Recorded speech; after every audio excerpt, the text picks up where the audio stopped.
Everyone, Radhe Radhe. मैंने अपने दूसरे ब्लॉग में ये बताया था कि मेरे नीट यूजी की किसने क्लियर नहीं हो पाया था, वो सब जो डिस्ट्रैक्शन थे, पर मैंने उसको कैसे सॉल्व किया मैं इस वीडियो में ये बताऊँगी।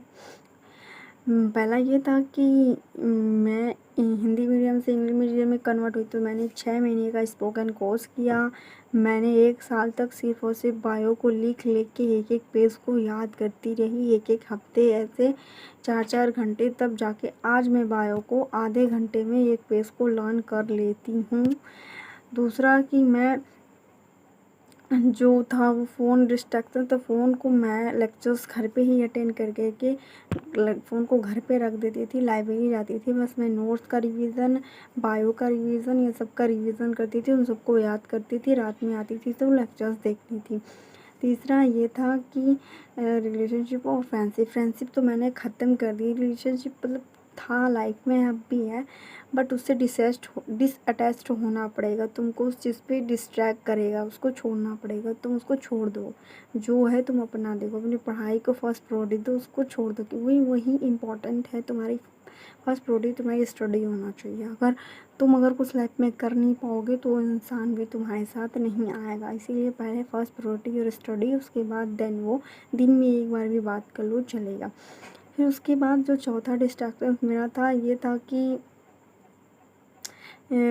चौथा डिस्ट्रैक्शन ये था कि घर का लोड वगैरह होना, टेंशन होना, एंजाइटी आना, उसको लिए भी मैंने उस पर काम किया। 2 सालों तक मैं उस पर काम किया। अब जाके मैं बहुत ज़्यादा बेहतर ही बन चुकी हूँ।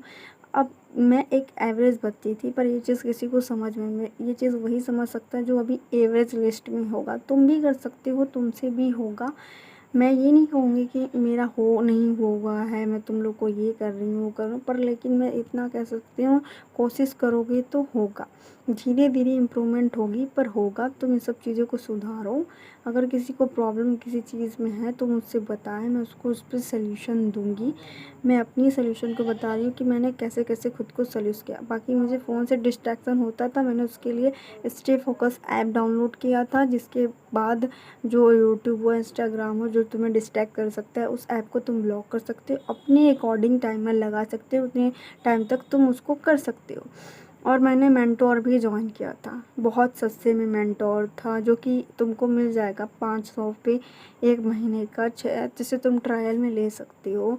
अगर तुम लोग को चाहिए तो बताओ, मैं उसको बताऊँगी उनके बारे में, वो तुमको दूँगी। तुम वहाँ से परचेज़ कर सकते हो। मेंटोर तुमको अच्छा गाइड भी करेंगे। मेरा फर्स्ट ईयर में जो था, मुझे उम्मीद ही नहीं था, क्योंकि मैं जब पेपर अटेम्प्ट करने गई थी तो मुझे लिटरली बता रही हूँ, मुझे ये चीज़ समझ में ही नहीं आता था कि मैं पेपर को कैसे अटेम्प्ट करूँ, पेपर कैसा है, एकदम मेरे को कुछ समझ में नहीं। मेरे पूरे सर्कल्स फिल कर दिए थे, पूरे A to Z। Minus marking की चीज़ें भी मुझे समझ में नहीं आती थी। पर जब मैं सेकेंड अटैम्प्ट दी हूँ तो उसमें मेरा सोच लो, मेरा फर्स्ट अटैम्प्ट में इतना लो मार्क्स आया था कि मैं यहाँ पे बता भी नहीं सकती, पर फर्स्ट अटैम्प्ट में मेरा 200 के करीब चला गया। सेकेंड अटैम्प्ट में इम्प्रूवमेंट आई मेरे में, बहुत जीरो से यहाँ तक गई। और तीसरे वाले में मेरा आ जाएगा 500-600। मैं कोशिश यही करूँगी, मैं अपनी स्ट्रेटजी बताऊँगी कि मैं क्या क्या कर रही हूँ, किससे किससे पढ़ाई कर रही हूँ। जिसका फर्स्ट अटैम्प्ट होगा वो बहुत ज़्यादा डिस्ट्रैक्ट होगा। मैं यही कहूँगी कि हिंदी मीडियम से हो तो हिंदी मीडियम के पैसे परचेस करो, PW पे अवेलेबल हैं। और बैच इसी प्लेटफॉर्म से लो, किसी भी मेंटोर भैया से नहीं लो, यही तुम्हारे लिए ज़रूरी है। बैच अगर वहाँ से लगो तो तुमको फिजिक्स, केमिस्ट्री, बायो तीनों मिलेगा, साथ में मॉक टेस्ट। हाँ, एक और गलती मैंने की थी कि मैं मॉक टेस्ट नहीं देती थी। मेरे को ऐसा लगता था कि मेरा सिलेबस हो जाएगा। मेरा सिलेबस तुम्हारा कभी भी नहीं होगा, पर अगर तुम टेस्ट दोगे, टेस्ट देते वक्त तुम्हारा जो क्वेश्चन गलत होगा तो तुम वहाँ पे फोकस करना कि वो क्वेश्चन मेरा गलत हुआ और टॉपिक मेरा नहीं हुआ। टॉपिक को तुम नोट करना, उस टॉपिक को पढ़ना, फिर वो क्वेश्चन को दोबारा करना, और टॉपिक भी कवर हो जाएगा। धीरे धीरे चीज़ें हो जाएंगी। मैं अगले वीडियो में ये बताऊँगी कि हिंदी मीडियम वाले को कौन सा बैचेस परचेस करना चाहिए। और अगर किसी को मेंटोर चाहिए तो मैं उसको बताऊंगी कि कहाँ से सस्ते में मेंटोर भी मिलता है। सस्ते में भी मेंटोर मिलता है, जो मैंने खुद लिया था, खुद परचेस किया था, उस पर भी करूँगी। और मैंने कौन कौन से बुक्स लिए थे, पढ़ाई में स्टडी किए थे, मैंने किसके किसके लेक्चर्स देखे थे। और तुमको किसी के पास अगर पैसा नहीं है तो उसको फ्री में भी क्लासेस मिल जाएंगी। मैं उसको लिंक दूँगी। Thank you for watching. अगर किसी को सब चाहिए तो प्लीज़ कमेंट में। राधे राधे।